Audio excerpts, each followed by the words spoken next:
नमस्कार। मैं गिरिराज शर्मा, पत्रिका कीनोट सलोन में आप सबका स्वागत, खैर मकदम। आज के इस कीनोट सलोन में हमारे खास मेहमान हैं जफर भाई सरेशवाला। बातचीत को हम आगे बढ़ाएं उससे पहले मैं जफर भाई का संक्षिप्त परिचय आप सबको दे दूं। वैसे तो जफर साहब मैकेनिकल इंजीनियर हैं, लेकिन एक जाने माने कारोबारी भी हैं और मुस्लिम स्कॉलर हैं। मौलाना आज़ाद नेशनल उर्दू यूनिवर्सिटी के आप चांसलर हैं और तबलीगी जमात के ये सदस्य भी हैं। और सबसे बड़ी बात, राजनीति में भी इनका दखल है और प्रधानमंत्री नरेंद्र मोदी के भरोसेमंद लोगों में से आप एक हैं। और सबसे बड़ी बात जो इनके बारे में कही जाती है वो ये है कि आप अपनी बेबाकी और अपने कमिटमेंट के लिए जाने जाते हैं। जफर साहब, आपका इस कीनोट सलोन में बहुत बहुत स्वागत। पत्रिका परिवार की ओर से अभिनंदन। माह रमजान मुबारक। आप लोगों को भी सबको मुबारक, रमजान की मुबारक। तो रमजान से ही शुरू करते हैं अपन अपनी बात को। लॉकडाउन का ये दौर है और इस लॉकडाउन के दौर में पूरा महीना इबादत भी करनी है मुस्लिम समाज को और सरकार के दिशा निर्देशों को भी मानना है। तो ऐसे में इस लॉकडाउन के दौर में आप मुस्लिम समाज को क्या मैसेज देना चाहेंगे कि इबादत भी हो जाए और सरकार के दिशा निर्देश भी माने जाए? देखिए, रमजान का महीना या रमजान के महीने की जो इबादत है उसमें और सरकार की तरफ से जो हमें कहा जाता है या जो कहा गया है उसमें कोई कॉन्ट्रडिक्शन नहीं है। जैसे लॉकडाउन या सोशल डिस्टेंसिंग, तो ये तो एन इस्लाम है। इसलिए कि प्रॉफिट के जमाने में आपकी हदीस है, आपने ये कहा गया था कि जो कंटेंजियस डिजीज है, उस जमाने में प्लेग थी, तो कहा जहां प्लेग हो वहां जाना मत, और जहां अगर हो तो वहां से निकलना मत। तो बेसिकली लॉकडाउन है। और इस्लाम में तो ये है कि ये कहा गया कि प्याज खाकर मस्जिद में भी मत आओ, यानी कि किसी को तकलीफ नहीं पहुंचे। तो मैं समझता हूं कि ये लॉकडाउन के जमाने में जो हिदायतें सरकार की तरफ से हैं तो वो कोई कॉन्ट्रडिक्शन नहीं है। हम अपने घर में नमाज पढ़ें, बिल्कुल, इफ्तारी घर में करें, और मस्जिद में इफ्तार, गरीब लोग आते थे, पहले ये होता था कि भाई लोग जमा होते थे, तो अब भाई मोहल्ले में जो फूड पैकेट जो तकसीम हो रहे हैं उसमें आप अपनी इफ्तारी भी तकसीम करवा दीजिए। तो मस्जिद में कोई जाने की जरूरत नहीं है, घर को अपनी इबादतगाह बनाओ। और सरकार की तरफ से जो अहकामात हैं वो हमारे फायदे के लिए हैं, तो हम उसको 100% वर्बैटिम उस पर हम चलें, उसमें कोई प्लस माइनस ना हो। जी। अच्छा, अभी जैसे ये कोरोना एक बहुत ही नया नाम सुनने को मिला और इस कोरोना के दौर में ही 2-3 नाम और सुनने को मिले, मरकज, जमात, तबलीगी। अगर शायद ये कोरोना नहीं आता तो हो सकता है कि लोगों को जमात, तबलीगी और मरकज ये शब्द भी शायद पता नहीं चलते। चूंकि आपका ताल्लुक भी तबलीगी जमात से रहा है या कहीं ना कहीं है, तो आपसे बेहतर शायद ही कोई बता पाएगा कि आखिर ये जमात क्या है, कब से है और ये कैसे काम करती है। देखिए, तबलीग जमात जो है, मैं संक्षेप में बताऊंगा। तबलीग जमात 1920 में कायम हुई थी और एक बहुत बड़े स्कॉलर थे जो मौलाना साद हैं अभी, उनके ग्रेट ग्रैंडफादर थे मौलाना इलियास। उन्होंने 1920 में शुरू की थी। और एक्चुअली ये तबलीग जो है ना, मिसनॉमर है। तबलीग का मतलब ये होता है धर्म का प्रचार करना, लेकिन तबलीग जमात का वो काम ही नहीं। तबलीग जमात का मेन मकसद ये है कि एक मुसलमान अच्छा इंसान बन जाए। वो मेन उनका फंडामेंटल है कि भाई एक हस्बैंड है तो वो अच्छा हस्बैंड बन जाए, अगर पार्टनर है कारोबार में तो अच्छा पार्टनर बन जाए, अच्छा शहरी बन जाए, अच्छा इंसान बने। इसलिए मैं आपको और इस पर थोड़ी रोशनी इसलिए डालूंगा कि मौलाना साद साहब के जो ग्रैंडफादर थे, मौलाना यूसुफ साहब, वो आजादी के वक्त वो तबलीग जमात के अमीर थे। उस जमाने में बात चल रही थी कि भाई पाकिस्तान यानी इस्लामी मुल्क होना चाहिए, है ना, कि भाई इस्लाम का एक मुल्क होना चाहिए। तो मौलाना यूसुफ साहब तब यूं कहते थे कि भाई अपने 2/6 के जिस्म पे तो इस्लाम लिया, फिर मुल्क की सोचना। यानी 2/6 के जिस्म में इस्लाम लाने का मतलब यह है कि मैं झूठ से बचूं, मैं अपनी आंख का गलत इस्तेमाल से बचूं, गलत बोलने से बचूं, तो ये मेरा जो जिस्म है इसमें अगर मैं इस्लाम ले आता हूं तो मुझे मुल्क में इस्लाम लाने की जरूरत नहीं है। तो बहुत बढ़िया। तबलीग जमात का मेन मकसद ये है, और उसका जो फाउंडेशन है कुरान की एक आयत पर है जी कि ये है कुरान की आयत कि तुम बेहतरीन बनाए गए हो, तुम बेहतरीन हो, और इसलिए हो कि तुम लोगों के नफे के लिए पैदा किए गए हो, और वो इसलिए कि तुम लोगों को अच्छाई की तरफ बुलाते हो और बुराई से रोकते हो। ये बेसिक फंडामेंटल है तबलीग जमात का। अच्छा, 70 आजादी भी को भी आज 70 साल हो गए। 70 साल से तबलीग का काम चल रहा है, दिल्ली में चल रहा है, दुनिया के 150 मुल्कों में है, आज भी चल रहा है। तो तबलीग जमात यानी यूं समझ लीजिए कि मैंने बहुत सारी जमात और बहुत सारी तंजीमों को देखा है, बहुत करीब से देखा है। इतनी एपॉलिटिकल कोई जमात मुसलमानों में नहीं है कि भाई जिसका सियासत से और हालात हाजिरा से कोई ताल्लुक नहीं।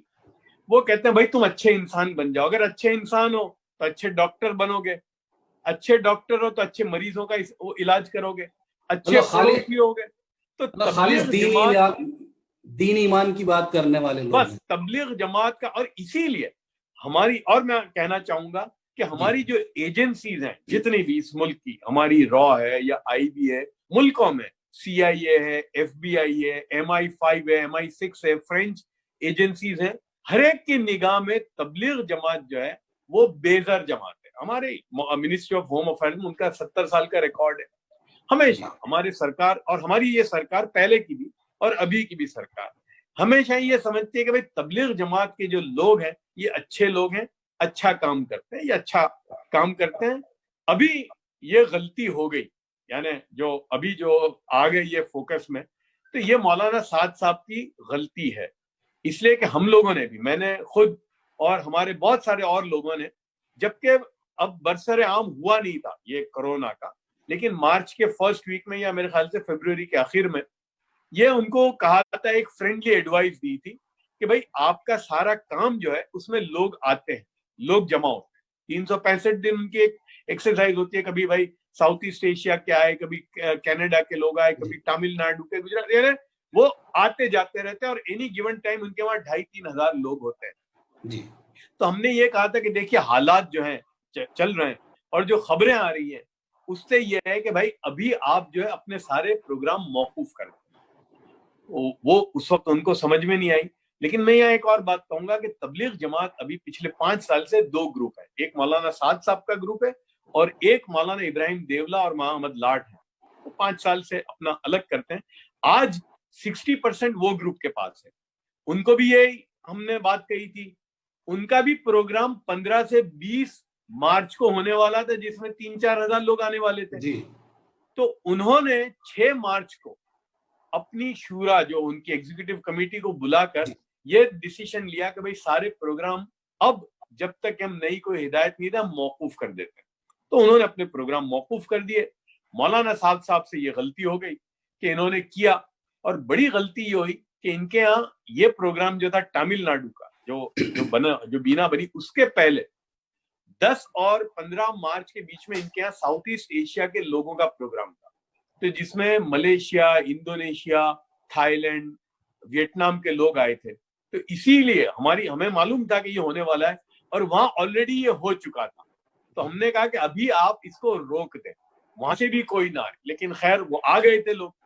अब जब इनको पता चला तो लॉकडाउन हो चुका था, इनके यहाँ 850 कम से कम बाहर के जो लोग थे। तो ये मैं समझता हूँ कि गलती मौलाना साद साहब से हुई, लेकिन बड़ी गलती जो हुई उसके बाद हुई कि भाई वो सामने आ जाते, अपनी गलती को मान लेते और अपने लोगों को जो हिदायत दे देते कि भाई जो लोग यहाँ आए थे, जो जहां पर हैं, वो अपना इलाज कराएं। तो ये मैं समझता हूँ कि मसला थम जाता। उनका सामने ना आना, उसने इसको और बढ़ाया।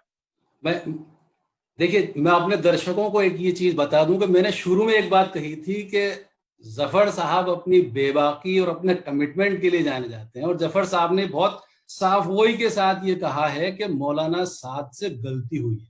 तो जफर साहब, ये आपने माना और सब भी मान रहे हैं इस चीज को कि मौलाना साद ने जो किया वो गलत किया, लेकिन ये एक जो लापरवाही या गलती है, ये पूरी कौम या यूं कहें कि पूरे देश को भारी पड़ रही है। देखिए, उर्दू का एक शेर है, लम्हों ने खता खाई, सदियों ने सजा पाई। सदियों ने सजा पाई। और हमेशा एक बात होती है कि जितना बड़ा आदमी होता है या जितनी बड़ी संस्था होती है, वो जब गलती करते हैं तो उस गलती का भुगतान जो है वो भी बहुत जबरदस्त होता है, उसके रेमिफिकेशन बहुत जबरदस्त होते हैं।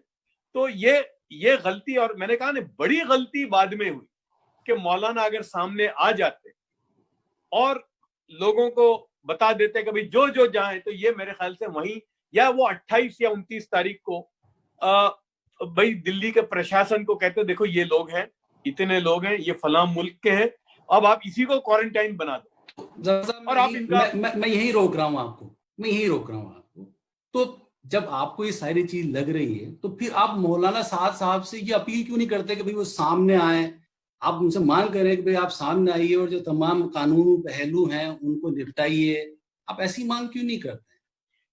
मैंने सबसे पहले मौलाना साद साहब को 29 तारीख को फोन किया जी। तो मौलाना फोन पे नहीं आए, लेकिन मौलाना का लड़का जो है मौलाना यूसुफ जी, वो थे, और मुझे बिल्कुल अंदाज आया कि मौलाना, इसलिए मैंने रात को फोन किया था तो मौलाना भी वहीं थे।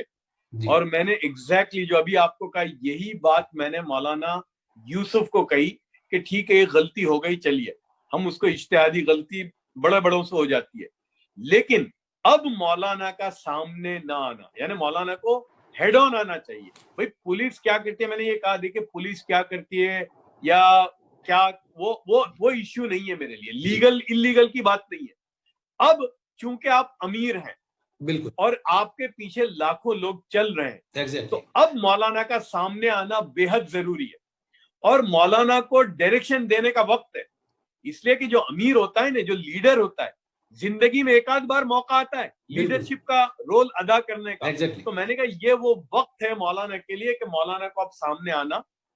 लेकिन वो उस वक्त सुनी मेरी बात, लगातार मैं बात करता रहा, यानी मैंने 10 दिन तक मौलाना के जो मौलाना अब्दुल अलीम जो उनके खास हैं, मौलाना अब्दुल्ला झांझी हैं, मैं उनको हर एक को कहता रहा। लास्ट जो मेरी बात हुई, जब उनके एक मौलाना ने मुझे कहा कि नहीं भाई, हमें तो ये राय दी गई है कि अभी हमें तो बुला जाने की कोई जरूरत नहीं है, तो मैंने कहा मौलाना, जो लोग आपको राय दे रहे हैं या जो मशवरा दे रहे हैं वो आपके दोस्त नहीं है, आपके दुश्मन है। बहुत बढ़िया। और मैं जो आपको कह रहा हूं, मैं आपका दोस्त हूं, इसलिए मैं ये राय दे रहा हूं आपको। तो यानी कि 10 दिन तक लगातार आप उनसे मांग करते रहे, बिल्कुल, सीधी बात आपकी हो नहीं सकी उनसे, उनके नीचे जो लोग थे वही बातचीत हाँ, हुई। मौलाना के बेटे से बात हुई, मतलब वो मौलाना का मेन है, खास है, मौलवी यूसुफ, जो मौलाना का बड़ा साहबजादा है। अच्छा, अभी सभी जानना चाहते हैं कि आखिर है कहाँ मौलाना साहब, हैं? आखिर है कहाँ मौलाना भाई साहब? दिल्ली में ही है, और तो कहाँ होंगे, दिल्ली के अभी अलावा कहीं नहीं है वो। अभी हाल के 1-2 दिन में उन पे ईडी के छापे वगैरह पड़े हैं, तो आप मतलब किस रूप में आप देख रहे हैं इस चीज को? देखिए, यही यही तो है ना, वो ये मैं तब से कहता था कि मौलाना बोलते ना कई मरतबा, you have to nip it in the bud. यानी मौलाना साद अगर 29 तारीख को या 30 तारीख को सीधे पहुंच जाते पुलिस स्टेशन पे कि भाई ये है, वो तो जाहिर है अब आप आ ही नहीं रहे, तो वो तो फिर निकलता रहेगा, चीजें निकलती जाएंगी। जी जी जी। और लेकिन अगर मैं आपको यहाँ एक बात कहना चाहता हूँ कि जो अभी ईडी वगैरह की जो चीजें आई हैं सामने, जी जी जी अच्छा, मैं तो जब ये अलग हुए थे, तबलीग वाले 2 ग्रुप पड़े थे, तो मैं इनको जोड़ने में था, आखिर अच्छा, मेरी कोशिश थी कि जुड़े रहें।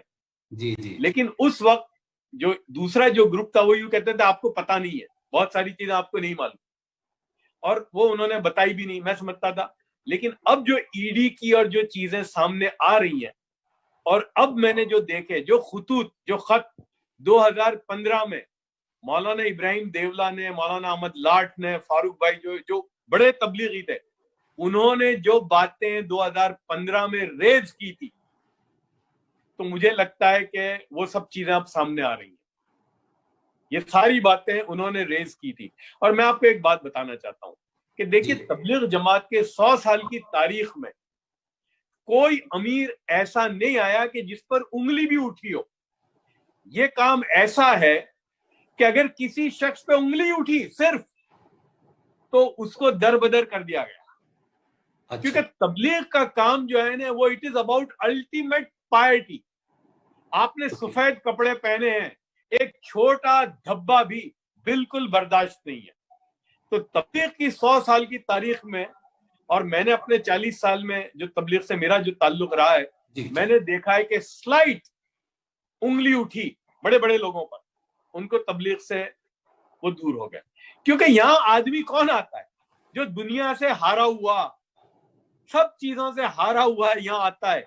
अगर यहाँ जरा भी 19-20 होगा तो यहाँ बर्दाश्त नहीं है। तो जी। इसलिए मुझे लगता है कि वो जो उनकी बात थी जो दूसरे ग्रुप की, इन हाइंडसाइट अगर मैं देखूं तो वो सच्चे थे। अच्छा, इस बीच हालांकि हम बात भी कर चुके हैं, जोधपुर से ये सॉफ्टवेयर इंजीनियर है डॉक्टर नौशीन नौशीन खिलजी, ये सवाल कर रही हैं। हालांकि आप पहले इसमें बता चुके हैं, इन्होंने सवाल किया है आपसे कि आज रमजान का पहला रोजा है, लॉकडाउन में रोजदारों के लिए क्या कदम उठाए जाएंगे, मूलभूत सुविधाओं का क्या होगा, आगे पूरा एक महीना है।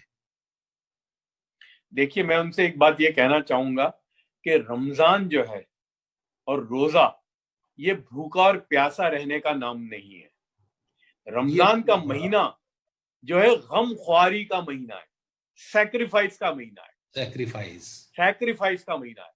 तो जो सैक्रिफाइस आए हम उसको उठाएं, वो भी आपके रोजे में गिना जाएगा।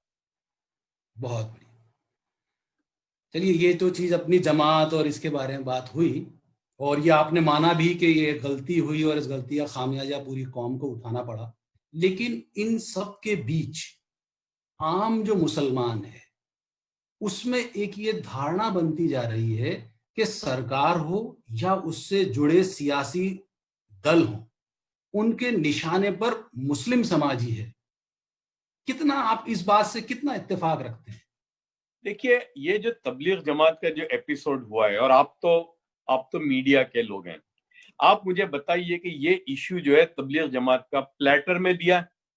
मुझे बताइए कि कौन सा एडिटर होगा अखबार का या न्यूज चैनल का कि जी। जिसको ऐसी जबरदस्त गरमा गरम इश्यू मिले और उसको वो इस्तेमाल ना करे। तो भाई, इश्यू तो आपने दिया हाँ, दिया यानी कि ने। बहुत बड़ी गलती जो हुई उसको खामियाजा तो भुगतना पड़े वो। अच्छा, फिर आपको मौका था, अमेंड करने के मौके आए आपके पास, मौके थे। लेकिन आपने नहीं किए। नहीं तो किए। मीडिया जो है भाई, देखो, उनकी तो टीआरपी है, वो चलाएगी। लेकिन मैं आपको एक बात बताऊं कि हाँ, इसमें बहुत सारी चीजें हुई, लेकिन मैं आपको सरकार का बताऊं कि जो अब तो बरसरे आम है कि भाई 28 या 29 तारीख की रात को हमारे जो नेशनल सिक्योरिटी एडवाइजर हैं वो गए थे मरकज निजामुद्दीन। आप भी शायद मैं साथ थे। हाँ, तो मैं इसको, ये बात मैंने कही मौलाना साद के बेटे से कि यार आप सोचो कि नेशनल सिक्योरिटी एडवाइजर जब आपके पास आते हैं, मतलब सरकार चाहती है अभी भी कि मसला डिफ्यूज हो जाए।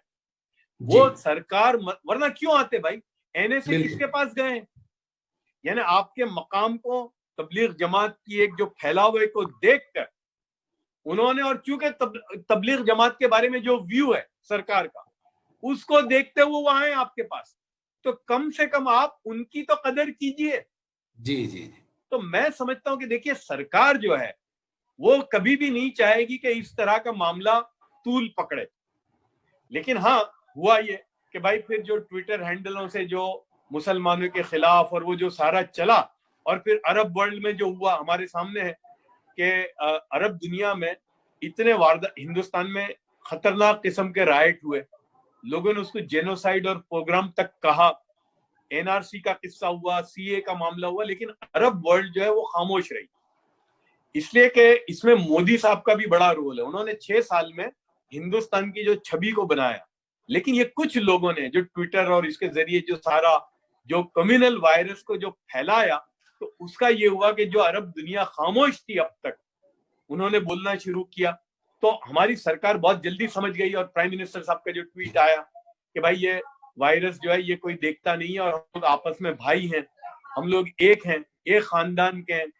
उसके बाद यूएई के जो एम्बेसडर है इंडिया में, जो इंडिया के जो एम्बेसडर है यूएई में, उनको बोलना पड़ा। कतर के में हमारे जो एम्बेसडर उनको बोलना पड़ा, ओमान के। और आज अभी देखा कि हमारे जो फॉरेन मिनिस्टर हैं जयशंकर साहब, उन्होंने सऊदी अरब के फॉरेन मिनिस्टर से बात की, मोदी साहब ने खुद 9 सरबराहों से मुल्क के बात की, तो डैमेज कंट्रोल का काम हमारी सरकार ने किया। और मैं नहीं समझता कि देखिए सरकार ये चाहेगी, इसलिए कि एक अनीस जब होता है मुल्क में तो उसका नुकसान मुल्क को होता है। यानी जो लोग भी इसको हिंदू मुसलमान बना रहे हैं या जो कम्युनल वायरस को फैला रहे हैं, वो अल्टीमेटली मुल्क के दुश्मन है, इसलिए कि इसका नुकसान कोई मुसलमान को नहीं होगा, मुल्क को होगा। तो मैं समझता हूं कि सरकार ने इसको भांप लिया है और इसकी तरफ अपने इकदाम बढ़ाने शुरू किए हैं। बहुत बढ़िया बात आपने कही है। अच्छा, अभी एक तरफ तो कोरोना, दूसरी तरफ ये कौम की बदनामी, मतलब मुस्लिम समाज के सामने एक बड़ी मुश्किल घड़ी आन खड़ी हुई है, तो इससे अब कैसे निपटा जाए? देखिए, मैं हमेशा कहा करता हूं कि नफरत का जवाब मोहब्बत से दो।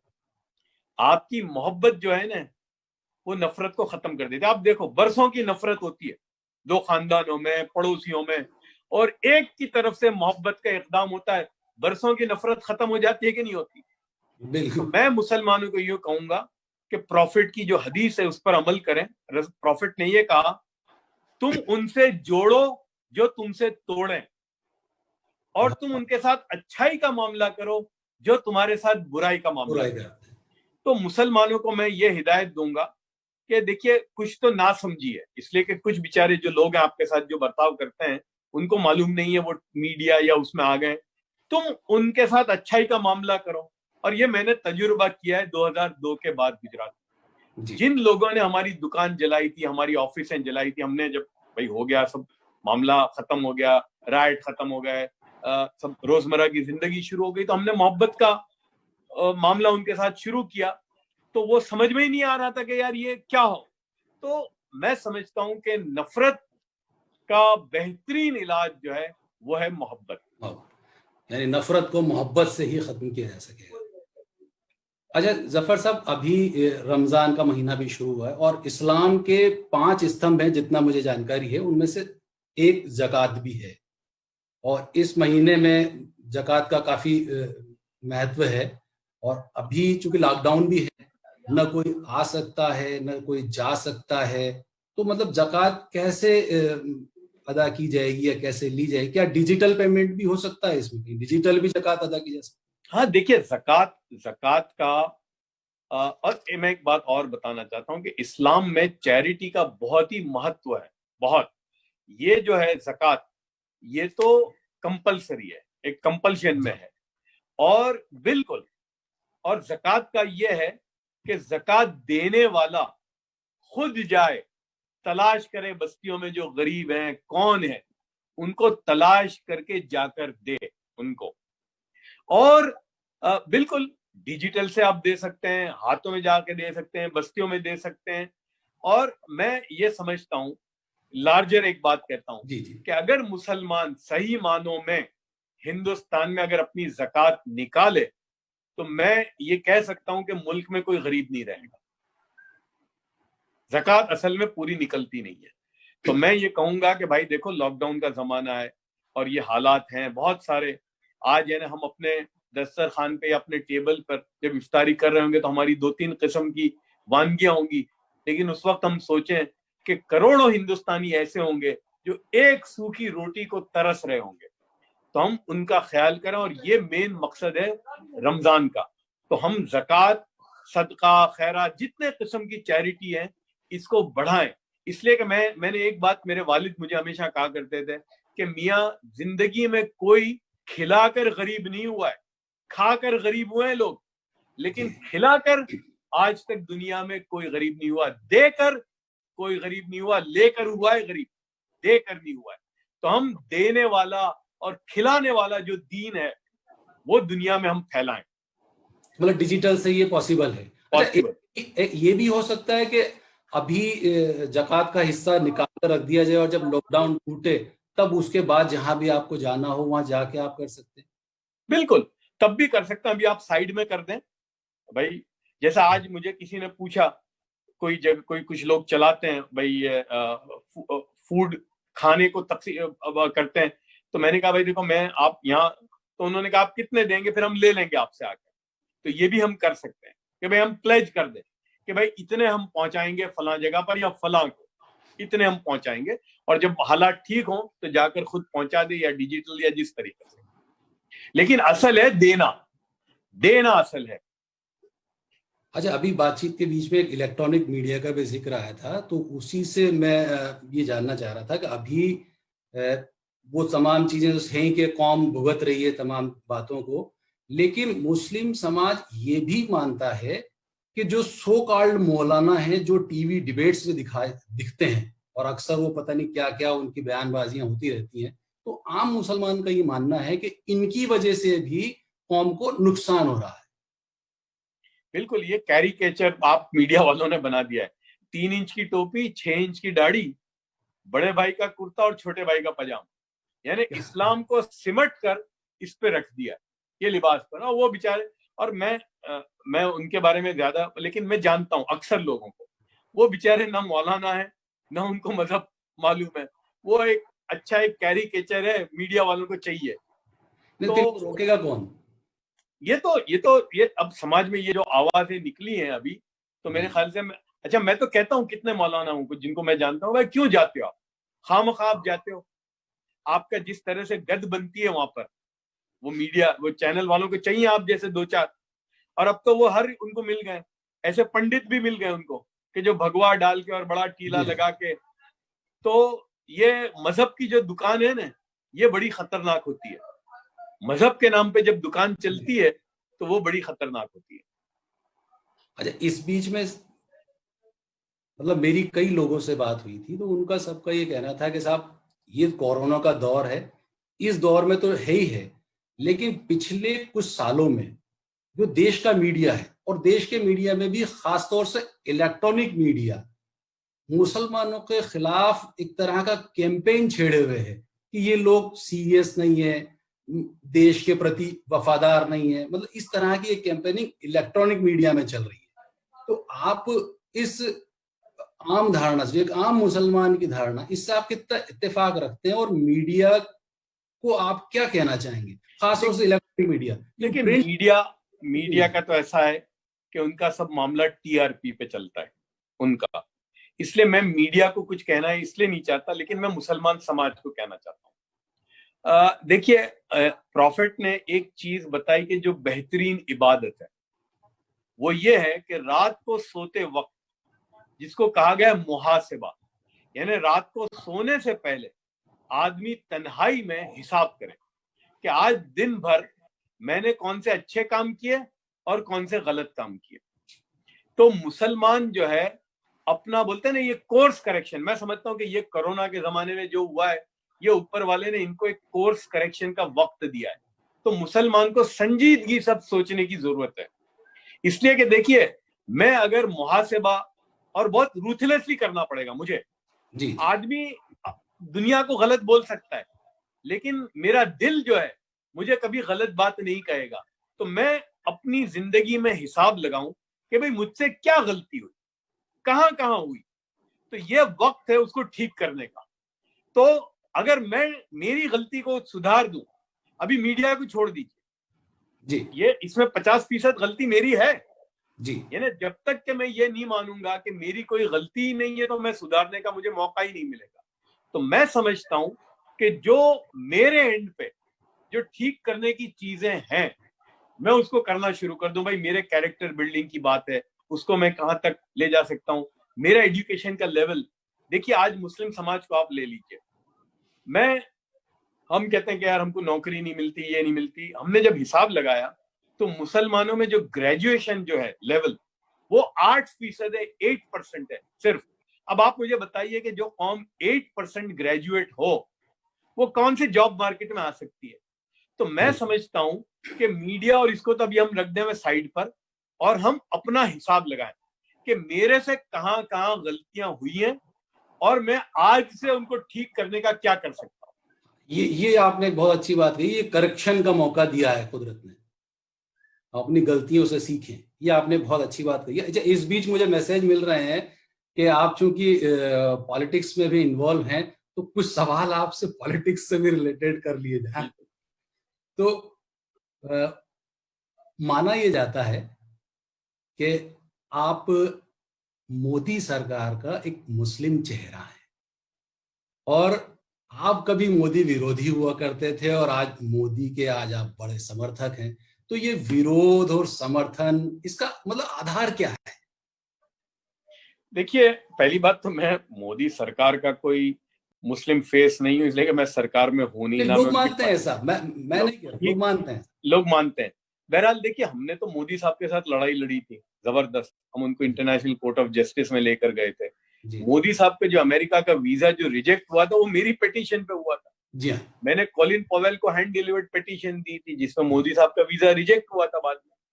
लेकिन और मैं उस जमाने में इंग्लैंड में था, मैंने इनके खिलाफ जो पूरी दुनिया में चलाया था, पूरी है ना, इंग्लैंड में, अमेरिका में इनके खिलाफ पूरा एक चलाया था। लेकिन एक वक्त मैंने सोचा कि यार, मैं तो हिंदुस्तानी हूँ, मैं इंग्लैंड में हूँ, ठीक है, मैं तो यहाँ आया हूँ, लेकिन मुझे तो जाना है, मेरा मुल्क हिंदुस्तान है और मुझे वहीं रहना है। और ये जो डेमोग्राफी है हिंदुस्तान की, कि भाई मुसलमान 15 या 17% जो है, तो वो इतना ही रहने वाला है, इसमें कोई चेंज नहीं होगा, और मेरा मुल्क जो है वो हिंदुस्तानी रहेगा। मैं यहाँ जो इंग्लैंड में हूँ, तो वो मुझे यहाँ भी मुसलमान की तरह नहीं देखते, मुझे एशियन देखते हैं कि यू आर एशियन, यानी इंडियन भी नहीं। इसलिए कि वहां तो इंग्लैंड में तो पाकिस्तानी और बांग्लादेशी भी हिंदुस्तानी एक हो गए, क्योंकि वो तो एक ही खाने में डालते हैं आपको। हाँ, वो एशियन हो। तो मैं हिंदुस्तानी हूँ और मुझे अपने मुल्क में वापस जाना है। तो मेरे दिमाग में ये आया है कि भाई ठीक है, ये लड़ाई लड़ी हमने मोदी साहब के साथ, कब तक लड़ेंगे आखिर, भाई चलो बैठ के बात करते हैं, भाई क्या मसला है इनका। तो हमने सोचा भाई छोटे मोटे से क्यों बात करें, हिंदू हृदय सम्राट से ही बात करें, और वो मोदी साहब के अलावा कोई था ही नहीं। तो वो वहां से एक चीज बनती गई, और महेश भट्ट भी उसमें इन्वॉल्व थे, और उनका भी ये कहना था कि नहीं, मिलना चाहिए। और वही मैं हमेशा कहता हूँ कि भाई देखिए, बातचीत बहुत इंपॉर्टेंट होती है, बिल्कुल, इसलिए कि हमारे बहुत सारी चीजें एक दिमाग में होती है, लेकिन जब हम आदमी से बात करते हैं तो काफी चीजों का चीजें खत्म हो जाती है। तो हमने सोचा बात क्यों ना करें इनसे। तो सबकी तरफ से ये राय आई कि नहीं, बात तो करनी चाहिए। फिर अब कैसे हुल बेल द कैट, तो महेश भट्ट साहब ने तब कहा, ये 2003 की बात है, जी हाँ, कि भाई मेरे दोस्त हैं रजत शर्मा, जो मोदी साहब के भी दोस्त हैं, मेरे भी दोस्त हैं, मैं उनसे बात करता हूँ। तो रजत शर्मा से उन्होंने बात की, फिर रजत शर्मा ने मोदी से बात की। मोदी साहब ने मेरे बारे में जो भी, हालांकि मैंने लड़ाई लड़ी थी उनके साथ, to be fair to him, है ना, और मैंने उनको बड़ा नुकसान पहुंचाया, वीजा के जो सारा जो कुछ भी किया, वो जो दुनिया जानती है। वो इंग्लैंड आ रहे थे उस जमाने में, ये 2003 अगस्त की बात है जी। तो भाई चलो मिलते हैं। तो हमारी जो बैक एंड फोर्थ चलता रहता था ईमेल के जरिए। फिर एक वक्त आया कि भाई ठीक है, मोदी साहब भी तैयार हो गए मिलने के लिए, और हमारी शर्तें थी कि हम आपसे तन्हाई में मिलेंगे, यानी किसी प्रोग्राम में नहीं आएंगे, हम तन्हाई में मिलेंगे। तो मोदी साहब हमारी सारी बातों पर तैयार हो गए, और मुझे अभी तक याद है 17 अगस्त 2003 सेंट जेम्स कोर्ट में 5 बजे हमारी मोदी साहब से मुलाकात हुई। हम लोग 3 लोग थे, और नो होल्ड्स बार थी, यानी उसमें कोई इसलिए के बंद कमरे में बात थी, और मोदी साहब ने हमारी 2.5 घंटे तक बात सुनी। क्या बात है, 2.5 घंटे। और हमने हर बात उनके सामने खोल कर, यानी कि भाई मुसलमानों के साथ आपने डिस्क्रिमिनेशन किया, कैंपों में जो आप बोले, मतलब हर बात, कोई ऐसी बात नहीं थी कि जो हमने मोदी साहब जो कुछ मन में था वो सारा आपने उनके सामने बयान कर, सब चीज रेज की। और अच्छा, मैं आपको 2 बातें कहना चाहता हूँ, इसलिए कि वो बहुत इंपॉर्टेंट है। मोदी साहब से जब हम मिले तो हमने कहा कि सर 2 बातें आपसे पूछना चाहते हैं, अगर आप उसका जवाब दें उसके बाद हम बात आप आगे चलाएं। तो मेरा पहला सवाल ये था कि सर आप 5 करोड़ गुजराती की बात करते हैं, अगर आपको याद हो उस जमाने में मोदी साहब 5 करोड़ गुजराती, बाद में 6 करोड़ गुजराती बोलते थे, अब तो 135 करोड़ हिंदुस्तानी बोलते हैं। तो मोदी साहब तब 5 करोड़ गुजरातियों की बात करते थे। तो मेरा पहला सवाल ये था कि सर आप 5 करोड़ गुजरातियों की जो बात करते हैं, तो वो 5 करोड़ में हम 50 लाख हैं या नहीं है, मुसलमान। आप 5 करोड़ की बात करते हो, उसमें हम है। इस पर मोदी ने कि तुम मेरे हो, यानी ये 50 लाख भी मेरे हैं, उस पर मोदी ने मुझे 20 मिनट तक लेक्चर दिया, पहला। फिर मैंने कहा कि सर आपके पास कितना वक्त है हमारे लिए, इसलिए कि हम तो भाई कभी भी चीफ मिनिस्टरों से मिले थे तो वो एक मेमोरेंडम लेके जाओ, वो ले लेते हैं, रख देते हैं, 2-3 मिनट से ज्यादा तो मिलती नहीं है। तो मोदी साहब ने कहा जब तक तुम्हारी बातें खत्म ना हो जाए तब तक। ये बात और बोले जो बोल। और मुझे याद है कि सारे इंडस्ट्रियलिस्ट थे, इसलिए कि वो वाइब्रेंट गुजरात की समिट के लिए आए थे। तो मुझे याद है हमारे गौतम अडानी साहब घड़ी देखते थे, इसलिए कि भाई ये है ना कि ये लोग मिलना है तो बहुत बहुत आधा घंटा होगा या 20 मिनट बात करेंगे। अब हमारी बात 1 घंटा हो गया, तो घड़ी देख रहे थे, तो मोदी साहब ने कहा बैठियो, अभी कहीं नहीं जाना, अभी इनके साथ। तो हमने सारी बातें की। अच्छा, फिर जब बातें खत्म हो गई तो आखिर में, इसलिए कहना जरूरी है, लोग मुझे पूछते हैं, तो आखिर में मुझे मोदी साहब ने ये कहा कि भाई चलो बताओ अभी क्या प्रॉब्लम है मुसलमानों का, कौन सी दरगाह मुसलमानों की हिंदुओं के कब्जे में, कब्रिस्तान या मस्जिद हिंदुओं के कब्जे में, कौन है जिनको भाई गवर्नमेंट की तरफ से वो नहीं मिला है, कंपनसेशन नहीं मिला है। तो मैंने कहा सर हम तो ऐसे ही आए थे, हमें क्या मालूम, हमारे पास तो कोई डिटेल नहीं है। तो मोदी साहब ने कागज पे नंबर लिखा और फिर कहा ये मेरा नंबर है, मोदी 24/7 अवेलेबल है। और कहा कि यार मुझे वोट मत दो, ये उनका वर्ड थे, मुझे वोट मत दो, चीफ मिनिस्टर तो तुम्हारा भी हूं भाई, मुझसे अपना काम करा के तो जांचो, काम तो करवाओ। तो बहरहाल ये, और उसके बाद तो जो हम पर मुसीबत आई, मुझे 1100 हेट मेल आए और जो भी हुआ, मेरे ख्याल से 2-3 महीने के बाद मैं लंदन जा रहा था वेस्ट यॉर्कशायर से, तो जेब में ये नंबर निकला। तो मैंने कहा यार ये पता नहीं इन्होंने दिया है, लाओ ट्राई करते हैं। आज तक किसी चीफ मिनिस्टर ने हमारा फोन उठाया नहीं है।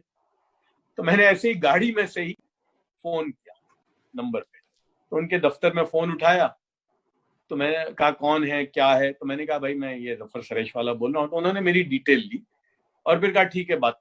मैंने कहा नहीं, मुझे मोदी साहब से ही बात करनी है। ठीक है। मैं समझता हूँ कि 1.5 या 2 घंटे में मोदी साहब का फोन है और सीधा क्या कहा, पहला, यार तूने तो कमाल देर कर दी, तेरे को नंबर तो मैंने अगस्त में दिया था, तूने नवंबर कर दी मुझे फोन करने में। और फिर कहा यार सब बात छोड़, फोन पे बात नहीं होती, यहाँ आते कब होते। तो मैंने कहा सर मुझे तो आपकी पुलिस इंतजार में, पर्सोना नॉन ग्रेटा हूँ, गिरफ्तारी का वारंट निकला हुआ है। तो कहा नहीं, तुम मुझे बताओ कब आओगे। तो फिर मैं भी लड़ के, हम भी लड़ाई लड़ी थी, जा नहीं सकते थे, तो मैं गया और वहां से हमारा एक राब्ता शुरू हुआ। तो मैं almost I became a bridge between the community and Modi. तो उस जमाने में इंग्लैंड रहता था, लोग मुझे इंग्लैंड फोन करते थे, मैं इनको फोन करता था और काम होते थे। कोई भी मसला मुसलमानों का आता था, सड़क बनाने का, मतलब सैकड़ों मसले होते थे। और फिर एक दिन मोदी साहब ने मुझे कहा यार अंग्रेजों की गुलामी कब तक करोगे मियाँ, तुम्हारी जरूरत हमको यहाँ है। तो मैंने कहा सर मैं तो आऊंगा, तो आपके यहाँ तो कानून है, मुसलमान तो जमीन भी नहीं ले सकता बहुत सारे इलाकों में। बोले तुम आओ। मैं आया और फिर उन्होंने मुझे गुजरात का मैप दिया और बोले बताओ कहाँ करनी। तो बहरहाल मैं 2005 में आया और हमारा उनके साथ, तो हमने उनसे बड़े काम करवाए। तो ये एक दोस्ती हुई और फिर वो चलती गई और चल पड़ा।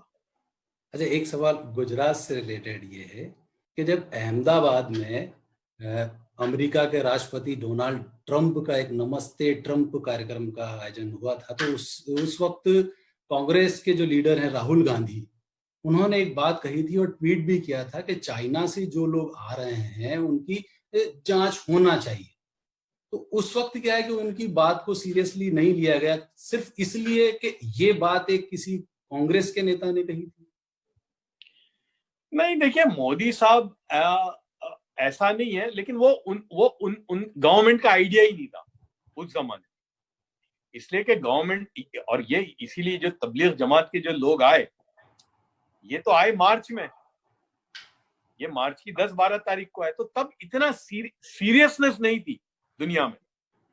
वरना ये जो ये 1600 या 1700 जो आए, मलेशिया, इंडोनेशिया, जो तबलीगी मरकज में जो सारा जहां से हुआ, तो उस वक्त तक मेरे ख्याल से 10 या 12 मार्च तक कोई इस किस्म की वो नहीं हो रही थी। और मैं यही टोकना चाहूंगा आपको, राहुल गांधी ने 12 फरवरी, मुझे अच्छे से याद है, उस इंडिया में भले नहा रहा था, लेकिन बाहर के मुल्कों के अंदर ये कोरोना का चल पड़ा था और काफी हालात खराब हो चुके थे, और उस वक्त उनका ये ट्वीट आया। हाँ, ये राहुल गांधी का ट्वीट मुझे याद है, 12 फरवरी का, और उसमें उन्होंने लिखा था सुनामी आएगी।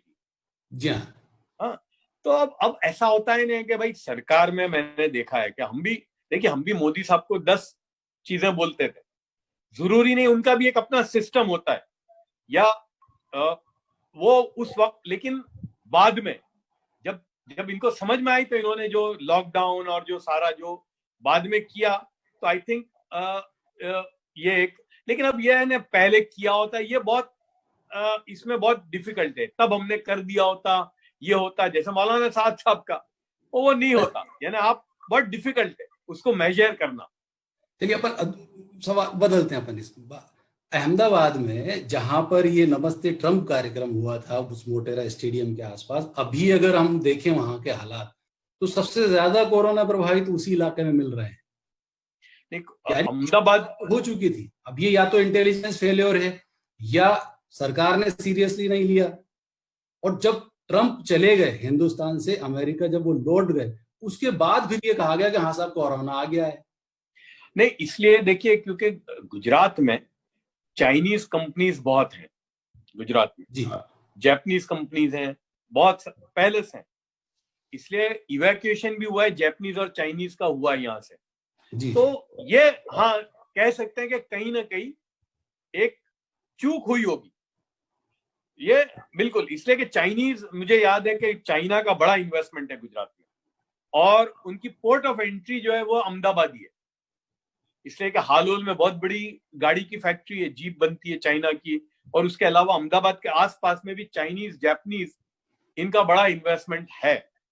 तो वो एक गलती हो सकती है, अब वो किसी से भी हो सकती है। इसीलिए मैंने मौलाना साद का भी गलती का कि भाई मौलाना साद साहब की ये गलती है, अरे वो लेकिन फर्क ये है कि हमारी सरकार ने उसके बाद इक़दाम शुरू कर दिया।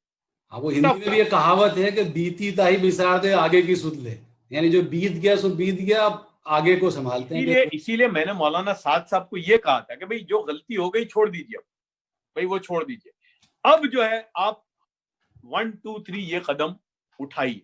तो मैं समझता हूं कि हमारी सरकार ने उसके बाद जो लॉकडाउन का और वो जो भी जो एकदम जो किया, जो टेस्टिंग का जो बिल्कुल एकदम इन्होंने जो काम शुरू किया जो हॉस्पिटल्स के साथ, तो मैं समझता हूं कि वो कंटेन करने में उन्होंने काफी, सरकार की जो बाद के जो जितने भी स्टेप्स हैं वो बहुत ही सराहनीय है कि आपको उसका उनको इन्हें वो देना पड़ेगा। सवाल तो वैसे मेरे पास काफी आ रहे हैं, लेकिन इस बीच में ये टॉक से मसीउज़्ज़मा साहब हैं, ये एक सवाल इन्होंने भेजा है आपके लिए मुझे। केंद्र सरकार ने मुस्लिमों से संबंधित कई कानूनों में बदलाव किया है। आम मुस्लिम मानते हैं कि उनके धार्मिक मामलों में सरकार जबरन दखलंदाजी कर रही है। ये सही है या कोई गलतफहमी? आप बताएं, आपको क्या सही लगता है? देखिए, मैं 6 साल से देख रहा हूं सरकार को, तो जैसे लोग कहेंगे भाई 370 कि भाई ये कश्मीर एक मुस्लिम मेजॉरिटी स्टेट में, लेकिन अगर जो आदमी पढ़ा लिखा है और जो जानता है, यानी ये आर्टिकल 370 जो है ना, एक ठूंठा कहते हैं ना, तो सिगरेट का वही रह गया था, उसमें कुछ था ही नहीं। पिछली सरकारों ने वो 370 को ऐसा कर दिया था कि वो कुछ था ही नहीं। इन्होंने आकर, यानी कहते हैं ना सिंबलिज्म, वो सिंबल रखा था, इन्होंने कहा नहीं सिंबल भी छोड़ दो। और ये हमारी मोदी साहब से बात हुई थी, तो मुझे उन्होंने एक सवाल पूछा कि चलो मुझे एक बात बताओ तुम, ये आर्टिकल 370 जो है, इससे एक आम कश्मीरी को क्या फायदा हुआ, आप मुझे बता दो। आम कश्मीरी को, ये चंद फैमिली की बात नहीं करता मैं, तो मैं नहीं समझता कि आर्टिकल 370 जो है इससे कोई ये मुसलमानों का है, ये पॉलिटिकल, उनका एक पॉलिटिकल गैम्बल है। लेकिन उससे पहले भी आर्टिकल 370 में कुछ रहा ही नहीं था। दूसरा, आप सीए को लेकर कहेंगे, तो देखिए मैं अगर उस जमाने में अपने आप देखा होगा, और मैंने डायरेक्ट टॉप लेवल पे भी बात की कि सर हमारे लिए सीए प्रॉब्लम नहीं है। यानी अगर आप भाई पाकिस्तान, बांग्लादेश या अफगानिस्तान से जो परसिक्यूटेड हिंदू जो है, अगर आप उसको यहाँ पर इज्जत की जिंदगी दे रहे हैं, तो हम मुसलमानों को उससे कोई एतराज नहीं। और हम भी जानते हैं कि भाई पाकिस्तान से कौन मुसलमान हिंदुस्तान आएगा, या बांग्लादेश से कौन, वो हिंदू ही आएगा। तो अगर आप तो मुझे पूछा टॉप लेवल पे, तो फिर आपको प्रॉब्लम क्या है? मैंने कहा सर प्रॉब्लम सीए से नहीं है, एनआरसी से। तो उनका अभी एनआरसी तो आया नहीं है, मैंने कहा आया नहीं है, लेकिन आपके लोग जो है इस तरह से बोल रहे हैं और वो एक भय का वातावरण डाल रहे हैं। और जी उससे ये सामने एक बात आ रही है कि भाई एनआरसी के लिए कठेरे में सिर्फ मुसलमान को खड़ा होना है। अब ये सही है या गलत है सर, हमें नहीं मालूम। जी इसलिए आपकी जिम्मेदारी है कि इसके मामले में आपको आश्वस्त करने की जरूरत है। जी ये बात हमने कही थी। रही बात अभी कोरोना जो आया है सामने, उसमें तो कहीं भी ऐसा कोई मामला सामने नहीं आया कि भाई कि कोई ऐसी चीज हो। अब देखिए, पार्टी के जो लोग होते हैं वो होते हैं इस तरह की बातें करते हैं, लेकिन सरकार में, इसलिए मैं मुसलमानों को ये कहता हूं कि देखिए आप सुने किसकी। अगर ये सरकार है फॉर एग्जांपल, तो आप नरेंद्र मोदी साहब, अमित शाह, राजनाथ सिंह, पीयूष गोयल या रविशंकर प्रसाद, ये 5-7 लोग हैं, ये इंपॉर्टेंट है। बाकी तो उनको 272 चाहिए रबर स्टैंप, उनकी कोई हैसियत होती नहीं है। उनको वो बोलते रहते हैं, बोले, हमें उनकी बातों को ज्यादा ध्यान देने की जरूरत नहीं है, हमको डायरेक्ट। और इसलिए मैं एक बात फिर कहना चाहता हूं जी कि मुसलमान समाज में से, सिविल सोसाइटी में से एक ग्रुप ऐसा हो जो सरकार से हमेशा डायरेक्ट बातचीत में रहे, जो हमने गुजरात में जो मॉडल अपनाया, ये यहाँ मुसलमानों के सिविल सोसाइटी में से सियासी लोग नहीं, वो उनको करने की जरूरत है।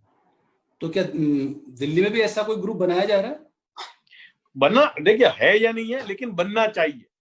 एक ग्रुप ऐसा होना चाहिए कि जो सरकार से हमेशा बातचीत कर रहा हो, अपने मसले डायरेक्ट सरकार के सामने रखो और डिस्कशन करो, बात करो। तो आप ऐसी कोई पहल करना चाहेंगे? भाई किसी को तो आगे आना होगा। अगर लोग समझते हैं तो मैं समझता हूँ कि एक ग्रुप होना चाहिए और वो हर सरकार के साथ बातचीत होनी चाहिए। देखिए, मैंने जो सरकारों को देखा है, गुजरात में मोदी साहब को 12 साल देखा, 6 साल से देखा। सरकार जब बन जाती है, देखिए पार्टी अलग होती है, वो उनको वहां पहुंचने के लिए वो अपना सारा इस्तेमाल करते हैं, लेकिन एक बार जब सरकार बन जाती है ना, तो वो सरकार जो है ना, वो हिंदुओं के मोहब्बत में होती है ना मुसलमानों की दुश्मनी में होती है। वो पूरे प्रदेश सरकार की या जो होती देश है की वो सरकार, सबके लिए वो होती है। सबकी है। यहाँ पर ये इसी से जुड़ा हुआ एक सवाल आपसे ये जानना चाहूंगा मैं कि अगर हम इंडियन पॉलिटिक्स पर अगर नजर डालें और खासतौर से सामाजिक और आर्थिक क्षेत्र में अगर मुस्लिमों की बात करी जाए, तो एक नेतृत्वहीनता कहीं ना कहीं दिखती है और उससे लगता है कि मुस्लिम कहीं ना कहीं इंडियन पॉलिटिक्स में कहीं ना कहीं हाशिए पे है। और शायद मतलब हो सकता है मैं गलत हूं, लेकिन इसकी एक वजह यह भी हो सकती है कि धार्मिक कारणों से जो है मुस्लिम किसी एक नेतृत्व को शायद कभी स्वीकार नहीं करते। इसका जवाब मुझे मोदी साहब ने दिया था 2013 में। हाँ, मुझे कहा देखो तुम्हारी प्रॉब्लम क्या है। बोले मुसलमानों का लीडर कौन? तो लालू प्रसाद। मुसलमानों का लीडर कौन? ये मोदी साहब के वर्ड है। जी जी जी। मुसलमानों का लीडर तो बोले मुलायम सिंह यादव। मुसलमानों का लीडर तो आपकी ममता। बोले ये पॉलिटिकल जो party, Congress party for example, ये पॉलिटिकल जो पार्टीज थी, इन्होंने मुसलमान किसी लीडर को उभरने ही नहीं दिया कभी भी। उनको सिर्फ एक रबर स्टैंप बना के रखा। हर पार्टी का एक सलमान खुर्शीद होता है कि भाई उसका काम इतना ही है बस। तो ये तो आजादी के बाद से चला है कि मुस्लिम लीडरशिप को इन्होंने उभरने ही नहीं दिया। यानी मुलायम सिंह यादव तो उन्होंने एक आजम खान बना दिया। लालू प्रसाद ने अपना एक है, उनके कोई जो एक दो होते थे। कांग्रेस पार्टी कभी गुलाम नबी आजाद, कभी ये, यानी वो सिर्फ उनको एक वो बना के रखा था मुस्लिम लीडरशिप। तो इसलिए मेरा मानना है कि मुस्लिम लीडरशिप अगर उभरेगी तो ये मुस्लिम नाम से नहीं होगी, इसलिए कि ये मुस्लिम लीडरशिप नाम जो है ना, यही गलत है। आप मुझे एक बात बताओ, मौलाना आजाद जो थे, उनको किसी ने कहा कि वो मुस्लिम लीडर हैं? वो कहीं से भी इलेक्शन खड़े हो जाते थे। रफी अहमद किदवाई। तो अब जो है ऐसा आदमी हो जो खड़ा हो, हिंदुओं में भी इतना ही मकबूल हो जितना मुसलमानों में। ये मुस्लिम लीडरशिप वाला जो है ना, ये नहीं चलेगा आने वाली सियासत। आपको हर एक में मकबूल होना पड़ेगा। मतलब नेतृत्वहीनता तो है, ये आप है। बिल्कुल, आपकी बात बिल्कुल सही है कि मुस्लिम तो ये धार्मिक वजह से है। धार्मिक वजह भी एक है देखिए, इस्लाम धर्म ने कभी नहीं रोका भाई किसी को सियासत में जाने के लिए। और ये एक ये चला पहले से कि भाई ये मौलानाओं को ही बुला लेते थे। हमारे सियासी लोग 50 साल से, मैंने तो 30 साल से मैं देख रहा हूँ कि वही एक टिपिकल वही 6 इंच की दाढ़ी 3 इंच की टोपी वाला जो है भाई, वही यानी मुसलमानों से। लेकिन मुसलमान कौम कोई इनके साथ नहीं है, बड़ा कौम है भाई। मुसलमानों में साइंटिस्ट हैं, डॉक्टर्स हैं, इंजीनियर्स हैं, चांसलर हैं, यूनिवर्सिटी के वाइस चांसलर हैं। तो ये अनफॉर्चुनेटली ये हुआ। तो मैं समझता हूं कि अब जो मुसलमान, इसीलिए मैंने कहा नहीं, कोर्स करेक्शन का वक्त है। अब मुसलमान नौजवान जो है उनको उभर के आना पड़ेगा और उनको मकबूलियत हिंदुओं में भी और हर मजहब के लोगों में अपनी मकबूलियत पैदा करनी पड़ेगी। अच्छा, आपको क्या ऐसा लगता है कि 2-5 ये लोग मुस्लिम कौम को नेतृत्व दे सकते हैं? ऐसे कोई नाम आप लेना चाहें? नहीं है, यानी अभी इतना, लेकिन नाम वो नहीं हो लेना सकता है चाहेंगे? नाम तो भाई यूं लगेगा फिर किसी का नाम लो मैं तो मैं वो मैं लोग मैं, मैं दबाव ही नहीं डाल रहा, मैं दबाव भी नहीं डाल रहा। नहीं। लेकिन जो मुसलमान हैं अभी जो जी पॉलिटिकल पार्टी में भी, उनको मैं ये कहूंगा कि उनको अब आगे बढ़ना पड़ेगा। ये मुस्लिम सेंट्रिक पार्टी जो है वो नहीं चलेगी, जी आपको ब्रॉड बेस करना पड़ेगा। और हो सकता है आपका नाम मुसलमान हो बस। मौलाना आजाद थे, इस्लामिक स्कॉलर थे, जी। लेकिन कभी किसी ने उनको ये नहीं कहा वो मुस्लिम लीडर। आपको लीडरशिप वही होगा कि जो हर मजहब में मकबूलियत हो। तो जो हैं भी उनको मैं चाहूंगा कि वो अपने दायरे को बढ़ाएं। तो यही है कि मौजूदा लीडरशिप के लिए युवाओं को ही खासतौर से आगे आना होगा। बिल्कुल उनको ही आना पड़े, एकदम नई नहीं। खेप को आना पड़ेगा। अच्छा जफर साहब, आपने कुछ साल पहले शेयर बाजार में ऐसे शेयर लेने या उनके कारोबार में उतरने की बात कही थी जो इस्लामिक नजरिए से सही हो। और आज के हालात में क्या है कि शेयर बाजार जो है बहुत निचले स्तर पर आ गया है। तो इस समय में मुस्लिम शेयर बाजार में हाथ आजमाए तो कैसा रहेगा? बिल्कुल, देखिए इन्वेस्टमेंट जो है जहां भी, उसमें तो रहना ही पड़ेगा। और ये स्टॉक मार्केट का इन्वेस्टमेंट सबसे आसान है अब तो मैंने जो बात की थी उसमें तो अब तो बहुत आसान हो गया। पहले तो भाई कम से कम 100 शेयर लेने पड़ते थे, अब तो आप एक ही शेयर ले सकते हो। अब डीमैट अकाउंट आ गए कि इलेक्ट्रॉनिकली आपका। तो मुसलमानों को निवेश का जो बाजार है, इन्वेस्टमेंट, उसमें भी अब आने की जरूरत है। इसलिए कि अगर आप मुल्क की इकोनॉमिक ग्रोथ के हिस्सेदार नहीं बनोगे तो आप पीछे रह जाओगे। यानी मुल्क की इकोनॉमिक ग्रोथ में हिस्सेदार बनना ही होगा, बनना पड़ेगा। ये एक जरिया हो सकता है। बिल्कुल। अच्छा, अभी चूंकि कोरोना जैसी महामारी पूरी दुनिया में है और आर्थिक विश्लेषक ये मान रहे हैं कि दुनिया में एक बड़ा स्लो डाउन आ सकता है, देश और दुनिया की अर्थव्यवस्था पूरी तरह से दांव पर लग चुकी है। तो ऐसे में मुस्लिम समाज के युवाओं, खासतौर से लड़के लड़कियां, उनको आप क्या संदेश देना चाहेंगे कि आज के दौर में वो अपनी सामाजिक और आर्थिक स्थिति को मजबूत कर सके? देखिए, एक तो मैं हमेशा कहूंगा कि तालीम के मैदान में बिल्कुल आपको आगे आना पड़ेगा। बिल्कुल। हाँ, एजुकेशन एजुकेशन मस्ट। एजुकेशन, क्योंकि एजुकेशन से ही फिर इकोनॉमिक रास्ते भी खुलते हैं। और सेविंग, अब आपको सेविंग पे ज्यादा जाना पड़ेगा, इसलिए कि जो हालात अभी आए हैं जी जी कि भाई 10 दिन 1 महीने से बंद है, तो रोजाना बोलते हैं ना बचा बचा कर, और वो सेविंग को इन्वेस्टमेंट के रास्ते में, जी सेविंग को इन्वेस्टमेंट के रास्ते से पार्क करें और अपॉर्चुनिटीज खुलेंगी। देखिए, कभी दुनिया खत्म नहीं हो जाती। वर्ल्ड वॉर 1 हुई, वर्ल्ड वॉर 2 हुई, ग्रेट डिप्रेशन आया, इससे पहले 2008 में जबरदस्त। तो कभी दुनिया रुकती नहीं है।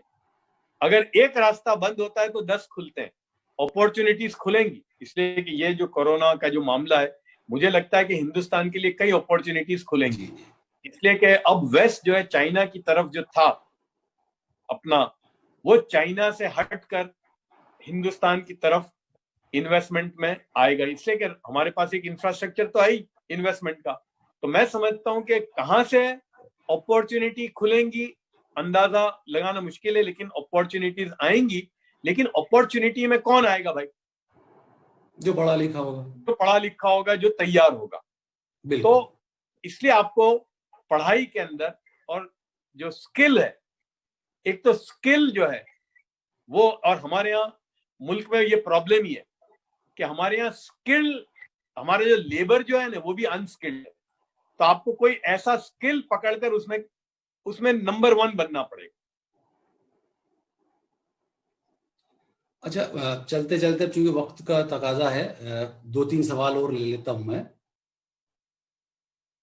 इस्लाम के बारे में एक तरफ तो ये कहा जाता है कि इस्लाम का जो मूल आधार है वो शांति, सद्भाव, भाईचारा, ये इस ऐसा कहा जाता है और ऐसा हमने सुना भी है, पढ़ा भी है। लेकिन अगर हम दुनिया के जो दूसरे मुल्क हैं उन पे अगर नजर डालें तो वहां पे आज पूरी तरह से अशांति, युद्ध, आपसी संघर्ष, आतंकवाद, हिंसा, मतलब मारकाट मची पड़ी है। मतलब जब इस्लाम का अगर इस तरह का कहना है, मूल आधार ये है, तो फिर क्यों उन इस्लामिक कंट्रीज में जिंदगी की जो राह है वो इतनी कठिन हो गई है? ऐसा क्यों?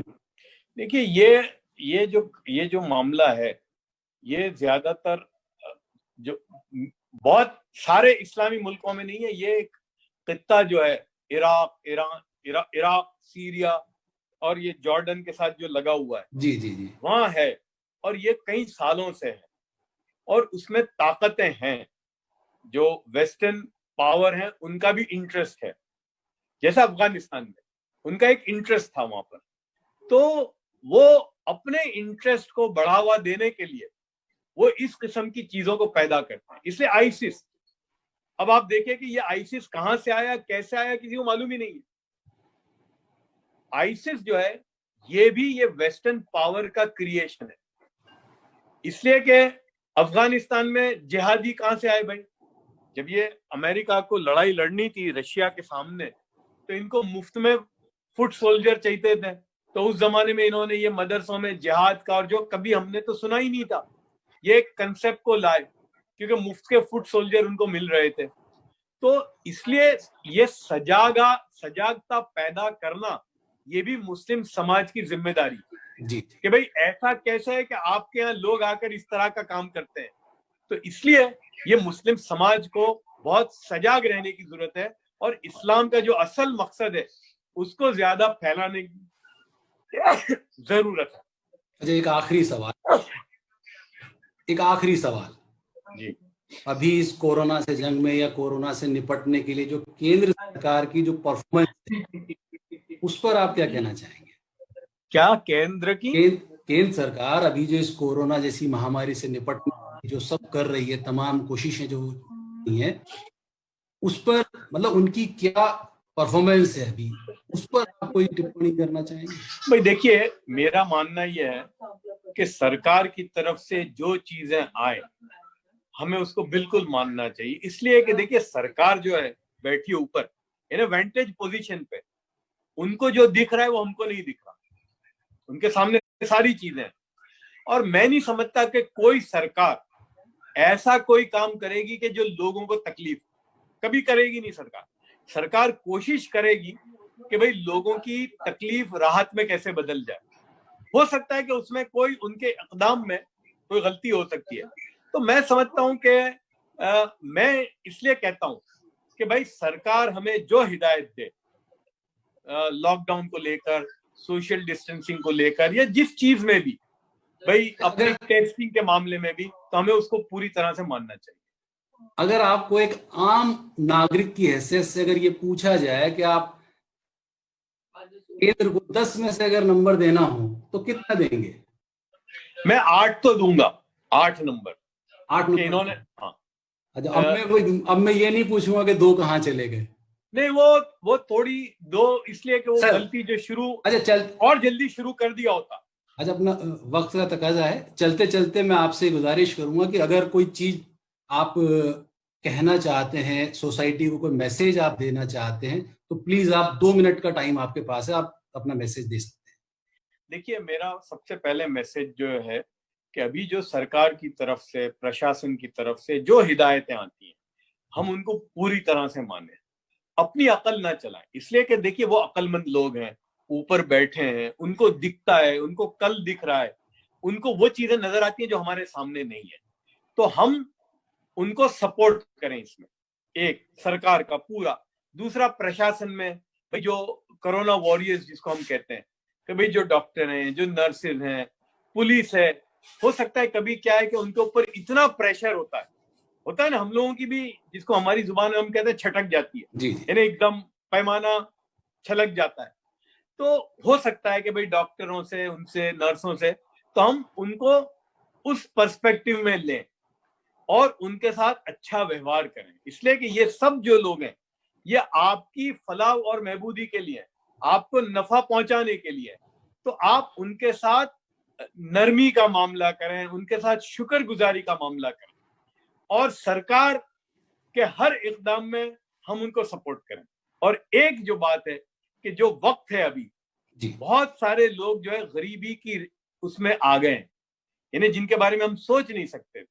तो हमारे को जो खुदा ने, जो भगवान ने, ऊपर वाले ने जो दिया है, उसमें से थोड़ा हम पार्ट करें उन लोगों के लिए, तो मैं समझता हूं कि ये बहुत बड़ा काम हो जाएगा। बहुत बहुत शुक्रिया जफर साहब।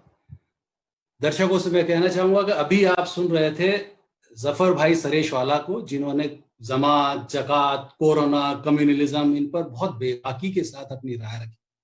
तो एक बार फिर बहुत बहुत शुक्रिया जफर साहब आपका कि आपने वक्त निकाला पत्रिका के पाठकों के लिए, पत्रिका के दर्शकों के लिए। बहुत बहुत शुक्रिया आपका। Thank you so much. दीजिए दर्शकों से इजाजत। कोरोना कीनोट सलोन, पत्रिका कीनोट सलोन में एक बार फिर आपसे मिलेंगे नए गेस्ट के साथ। तब तक आप बने रहिए पत्रिका के साथ। धन्यवाद।